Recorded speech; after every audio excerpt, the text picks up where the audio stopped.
அது ஒண்ணும் இல்லைங்க. அந்த குவாலிட்டி செக் பண்ணிட்டு வெளியில அனுப்புறோம் இல்லையா ப்ராடக்ட, அந்த மாதிரி முருகப்பெருமான் சகலத்திலும் குருத்துவத்தின் முழுமையை அடைந்து விட்டார். ஒரு நல்ல குரு, பரமகுரு.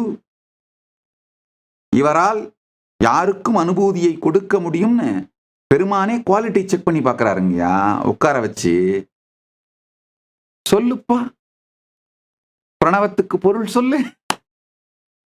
குவாலிட்டி செக் பண்ணி பார்த்து, ஆஹா, அது ஒரு அழகான இந்த புராணத்துல டிஸ்கிரிப்ஷன். கொஞ்ச நேரம் வலது தோள் மேல வச்சு உட்கார வச்சு கேட்டாராம். கொஞ்ச நேரம் எடுத்து இடது தோள் மேல வச்சுக்கிட்டாராம். ஏன்னு கேட்டா, தாயாருக்கு இடது பக்கம் தாயாராச்சு, நீயும் கொஞ்சம் கேளு, பையன் என்ன அழகா சொல்றான் பாரு அப்படின்னு தானும் ரசித்து தாயாரும் ரசித்து 2 பேரும் குவாலிட்டி கண்ட்ரோல் செக் பண்ணி குவாலிட்டி கண்ட்ரோல் பாஸ்ட், QC பாஸ்ட்னு அனுப்புறாரு. குருவாய் வருவாய் அருள்வாய் குகனேன்னு கூப்பிடுறவங்களுக்கு எல்லாம் போய் செய்